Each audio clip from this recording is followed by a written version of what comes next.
Welcome back mga ropa, kwentuhan muna tayo. Pag-usapan natin ang malalimaw na comeback na ginawa ni Kai Sotto. Isang taon na pahinga mula sa injury mga ropa. Ito na ang first game ni Kai Sotto sa B-League. Nagbabalik na si Kai mga ropa at ang maganda nga dito, malapit na rin ang FIBA Asia Games para sa Komunidad ng Gilas Pilipinas mga ropa. Kaya maganda ang pagbabalik na to ni Kai Sotto ngayong Enero. At dito nga sa game na to mga ropa ay magandang performance naman ang pinakita dito ni Kai Sotto. Usual game niya mga ropa, parang hindi na injury si Kai Sotto. Ganun na ganun pa rin ang kanyang laruan, mapadepensa, opensa at ang passing ability. Playmaking mga ropa ay nandito pa rin para kay Kai Sotto. Solid pa rin si Kai mga ropa, halos nga wala nagbago sa kanya sa isang taon na pahinga galing sa injury. Masasabi kong ganun pa rin ang kanyang laruan mga ropa. Aasahan pa rin sa may depensa, sa playmaking at syempre sa scoring. Ngayon mga ropa, dito sa video na to, iisa-isa at hihimay-himay natin ang comeback sa basketball na ginawa ni Kai Sotto. Maganda rin na naging laban dito ng Koshigaya Alpas kontra sa Komunidad ng Ibaraki Robots. Ito ang game analysis at breakdown. Ito ang malahalimaw na comeback ni Kai Sotto. Kai Sotto is back mga ropa. Simulan na natin to.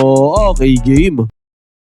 Ngayon mga ropa, it's official na nga, Kai Sotto is back na dito sa may lineup. Makikita natin siya ang starting center ng Koshigaya Alpas. At dito nga mga ropa, siya rin na nag-jump ball. Nakuha naman dito ng Koshigaya Alpas ang bola sa jump ball ni Kai Sotto. At mabilisan lang. Nakapose kagad si Kai Sotto doon sa may lalim, doon sa may paint. At when naman ng mga ropa, binigyan kagad siya dyan ng bola. At perimeter jumper ang pinakawalan dito ni Kai Sotto. Yun nga lang, hindi nakuha ni Kai ang kanyang unang tirada sa kanyang pagbabalik. Meantime sa kanyang perimeter jumper. Samantala nung bola naman dito ng Ibaraki Robots, gumamit sila ng high screen action dito sa may ibabaw. Sabay pukol na 3-pointer, pumasok yan, basket is good. Nag-pop naman dito ang teammate ni Kai Sotto, yun nga lang mintes ang atake sa may 3-point area at counting space lang ulit ang kailangan ng Ibaraki Robots sa may 3-point area. Pumasok na naman yan mga ropa, back-to-back 3-pointers para sa kanila. Buti nga nakachani kaagad ng 2 points sa Komunidad ng Koshigaya Alpas doon sa may lalim. At sa possession dito ng Ibaraki Robots mga ropa, gumamit sila ng pick and roll gameplay dito at syempre sa may roll.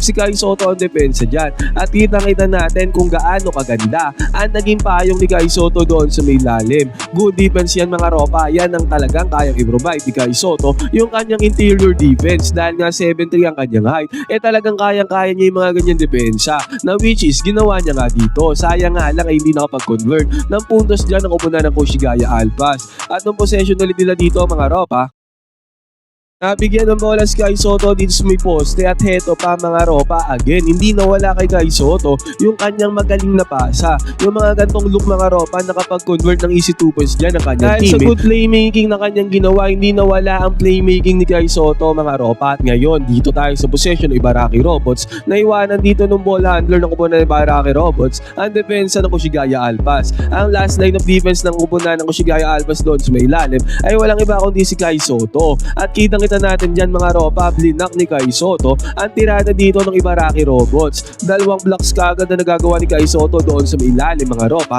Nilabas siya dyan ni coach.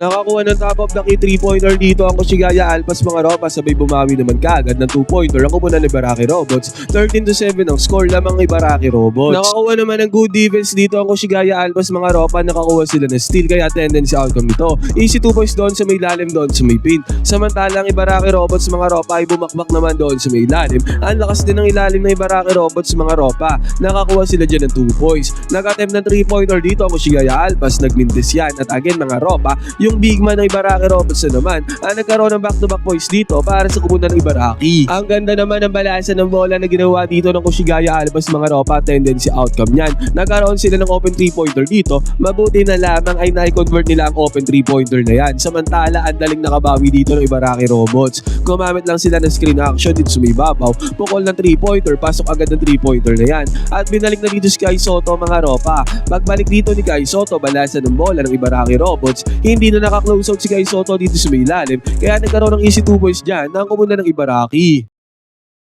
At eto mga ropa, nabigyan ng pagkakataon ulit dito si Kai Sotto na mahawakan ng bola. At ang ginawa niya dito, pinostehan, binomba-bomba niya ang depensa doon sa may ilalim. Yun nga mga ropa, hindi kinaya ni Kai Sotto ang depensa dyan. Buti na lamang may another option siya, kumat dito yung kanyang teammate. Ang gandang pasa na naman ang ginawa dito ni Kai Sotto. Na-finish yan ng kanyang teammate mga ropa, may kasama pang foul. Naipasok naman dito yung free throw. Dalawang assist kagad na po provide ni Kai Sotto mga ropa. With 2 blocks dito pa lamang sa may first quarter, 28-19 natapos ang first quarter, lamang na 9 points ang Ibaraki Robots. Pagbubukas sa second quarter mga ropa, ay bumomba dito yung teammate ni Kai Soto at mabilisan siyang nakapagpuntar na puntos dyan. Basket is good.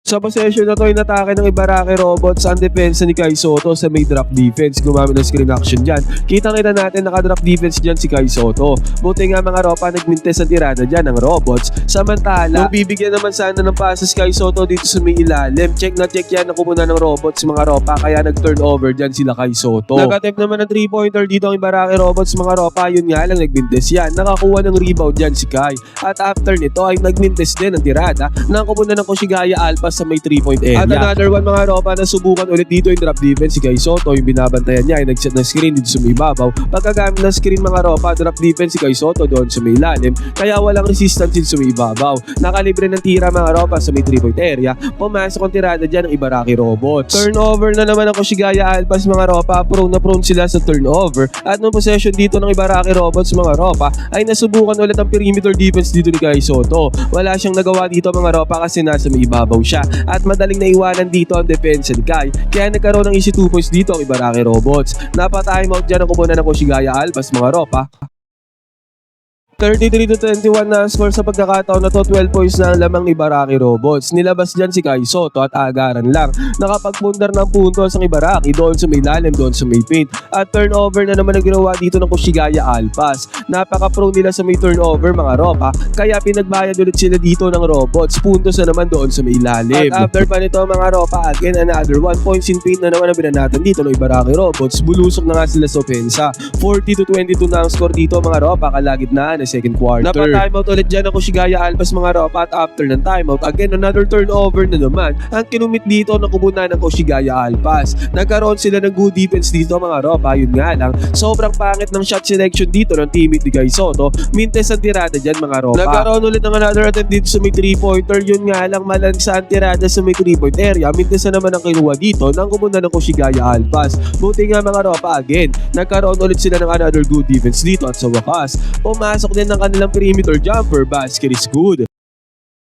Binalik na dito ng Koshigaya Alphas si Kai Soto sa may floor mga ropa, at good resistance naman kaagad ang ginawa ni Kai Soto doon sa may lalim para magmintes ang tirada dito ng Ibaraki Robots. At another one mga ropa, good defense ulit ang ginawa dyan ni Kai Soto. At dito sa may fast break mga ropa, nabigyan ng bola dyan si Kai. Bumangga siya doon sa may lalim mga ropa, akala ko nga foul ang tinawag dito against sa defender ni Kai Soto. Yun nga lang, charging foul pala ang tinawag dyan kay Kai. Ngayon possession ako muna ni Ibaraki Robots. Saan nangyari dito? Nag-set up sila ng pick and roll gameplay. Natulala dito si Kai Soto sa may gitna mga ropa, kaya pagkapasa ng bola doon sa may lalim, halos ma-posterize dito ang defense ni Kai doon sa may lalim. Easy 2 points na nagawa dyan ng Ibaraki Robots mga ropa, kaya nilabas ulit ni coach itong si Kai Soto. Pagkalabas si Kai Soto mga ropa, nagkaroon ng putback points dito ang kupunan ng Koshigaya Alphas. Basket is good. At after nyan, good defense ulit ang ginawa dito ng Koshigaya. Nagkaroon ulit sila ng puntos dito mga ropa, back to back points. Natapos sa second quarter na to sa score na 43-30. 13 points na lamang dito ng kupunan ng Ibaraki Robots. Hindi pa din nakakascore si Kai Soto dito sa first half mga ropa. Ngayon tignan natin kung makascore na siya doon sa may second half. Ngayon naman ang 3-pointer naman ang pinasok na kumunan ng Koshigaya Alphas. Magbubukas ng third quarter mga ropa, maganda tong pakikitain. Pumasok ang kanilang 3-pointer. Samantala nakabawi naman ng puntos dyan ang kumunan ng Ibaraki Robots doon sa may lalim, doon sa may offensive rebound. At magandang balasa ulit ng bola ang ginawa dito ng Alphas. Right side core 3-pointer naman ang pinasok nila dito. Back to back 3-pointers mga ropa. Yun nga lang, talagang laging may sagot dyan ang kumunan ng Ibaraki Robots. Nakapuntos ulit sila dito. Sumubok nga ng pangatlong 3-pointer dito ang kumunan ng Koshigaya Alphas mga ropa, pero nagmintes yan. At consistent talaga ang kupunan ng Ibaraki Robots mga ropa. Bawat possessions nila ay nakakapagpundar sila ng puntos. Balasa ng bola ng Koshigaya Alphas, contested 3-pointer mga ropa, hayan na. Nakuha na nila yung pangatlong 3-pointer nila dito sa may third quarter. At after pa niyan ay nagkaroon pa ng good defense dito ang kupunan ng Koshigaya, kaya nagkaroon sila ng easy 2 points dito sa may fast break. Napa-timeout din ng Ibaraki Robots mga ropa sa isang iglap. Naging 49-41 ang score mga ropa, baba sa 8 puntos dito ang kalamangan ng Ibaraki Robots. Pero after ng timeout mga ropa ay 3-pointer kagad na napasok dito ng Ibaraki at after pa niyan, good drive pa ang kanilang ginawa. Quick 5-point swing kagad na nangyari dito. Pinasok na ni coach dito si Kai Soto mga ropa. Yun nga lang pagpasok dito ni Kai, 3-pointer ulit ang binanat dito ng kupunan ng Ibaraki. Kaya quick timeout ang ginawa diyan ng Kushigaya Alpas mga ropa. After ng timeout mga ropa, nakapag-produce naman ng puntos dito ang Kushigaya Alpas mga ropa sa atake ng import nila, Bas Chris Good. Yun nga lang mga ropa, ang possession na dito ng kupunan ng Ibaraki Robots. Nagkaroon na naman ng injury scare dito si Kai Soto mga ropa. Bagsak siya mga ropa at ininda niya yung kanyang paa. Kitang-kita natin dyan mga ropa, talagang nasaktan dito si Kai Soto. Hindi natin alam mga ropa kung yan yung injury niya. Nakagagaling lang tong hawak-hawak niya mga ropa, tong nasaktan. Winok off papunta siya sa bench mga ropa at kita natin nung nakaupo siya. Hinihimas-himas ni Kai Soto ang kanyang paa. Ano kaya ang nangyari? Sana hindi malala mga ropa kasi kababalik lang ni Kai Soto, isang taon nga siyang nabakante. Paglabas si Kai Soto mga ropa, nagkaroon ng run dito ang Kushigaya Alpas, pumasok ko ng 3-pointer, Bas Chris Good.